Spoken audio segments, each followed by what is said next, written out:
বেশ কিছুদিন ধরে দেখছি খবরের কাগজ, অনলাইন পোর্টাল, তারা ভারতীয় জনতা পার্টির জনপ্রতিনিধিদের দল বদল নিয়ে বিভিন্ন ধরনের সূত্র মারফত মুখরোচক সংবাদ পেশ করবার মধ্যে দিয়ে নিজেদেরকে ভিউয়ার্সদের কাছে বা জনগণের কাছে টিকে থাকতে চাইছেন। আমরা লক্ষ্য করলাম এর মধ্যে একটি পোর্টাল, একটি অনলাইন, একটি দামি সংবাদপত্রের অনলাইন তাদের যে পেজ রয়েছে বা যে মিডিয়া রয়েছে এবং একটি টিভি চ্যানেল ধারাবাহিকভাবে সংখ্যা সহ তারা বলে দিচ্ছেন এদের যোগাযোগ বা এরা দলবদল করতে পারে। দুর্ভাগ্যবশত গোটা তৃণমূল দলটা উঠে যেতে বসেছে পিসি ভাইপোর লড়াইয়ের মধ্যে দিয়ে। সেইখান থেকে সংবাদ মাধ্যম চোখ ঘোরানোর জন্য এই ধরনের প্রচার করছে।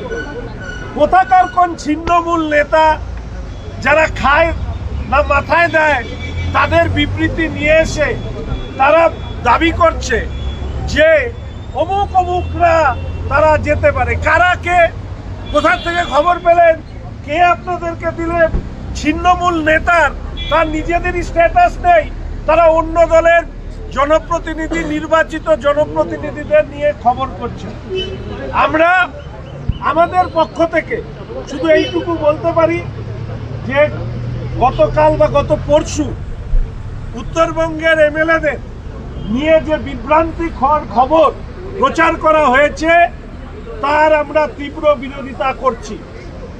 শুধু বিরোধিতা করা নয়, আপনাদের মনে আছে যে ভয় দেখিয়ে বা অন্যান্য কারণ, লোক, পদ ইত্যাদি ইত্যাদি নানা কারণ নানাজন বলেন, কিন্তু ভারতীয় জনতা পার্টির উত্তরবঙ্গ, দক্ষিণবঙ্গের বিধায়করা তাদের বিক্রি হবার কোনো জায়গা নেই।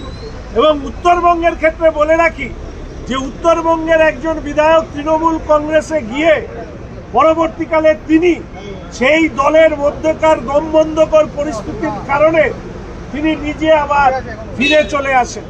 ফলে স্বাভাবিকভাবে এখনো যারা পদ্ম প্রতীকে জয়ী হয়ে ওই দলের মধ্যে আছেন, বিধানসভার অভ্যন্তরে পিতৃ পরিচয় দিতে পারেন না, তারাও যে খুব একটা সুখে আছেন বলে আমরা জানি না বা আমাদের মনে হয় না।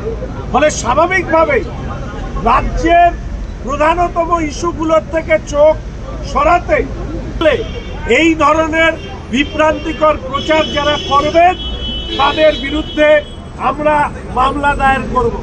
উত্তরবঙ্গ সংবাদ নিয়ে, উত্তরবঙ্গের বিধায়কদেরকে নিয়ে যে টেলিভিশন এই প্রচার চালিয়েছেন সারাদিন ধরে, কোন ছিন্নমূল না কোন আস্তাপুরে বিবর্জিত এক নেতার স্টেটমেন্টকে ধরে নিয়েছে সারাদিন ধরে চালালেন, সারাদিন ঢাক পিটালেন।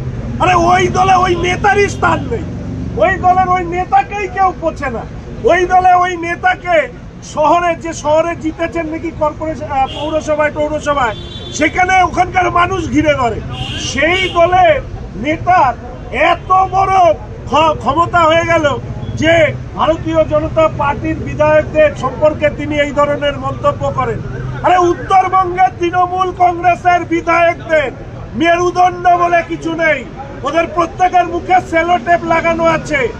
ওনার একটাই কাজ, এই কলকাতার কালীঘাট আর ক্যামাক স্ট্রিটে ওরা উত্তরবঙ্গের মানুষের ভোটে জিতে, ওরা হচ্ছে কালীঘাট আর ক্যামাক স্ট্রিটের তোষামতকারী, চাটুকারিতা এইগুলো করে। ফলে উত্তরবঙ্গের এই ধরনের তৃণমূল কংগ্রেসের ছিন্নমূল নেতা, আস্তাকুড়ে বিবর্জিত নেতাদের খবর দিয়ে টিভি বা অন্যান্য যারা সংবাদ গরম করছেন তাদেরকে বলি, আজকে আমার সাথে সৌরনীল আছে, আমরা কলকাতা হাইকোর্টে এই চ্যানেলের বিরুদ্ধে মামলা দায়ের করছি। এর আগেও আরেকজন বিধায়ক করেছে। আগামী দিনে যদি এই ধরনের বিভ্রান্তিকর খবর, কোনো ধরনের তথ্য সূত্র ছাড়া, কোনো ধরনের নাম ছাড়া যদি প্রকাশ করা হয়, নাম হলে সেই বিধায়ক নিজে মামলা করবে, আর সংখ্যা দিয়ে বললে ভারতীয় জনতা পার্টির বিধায়করা মামলা করবে।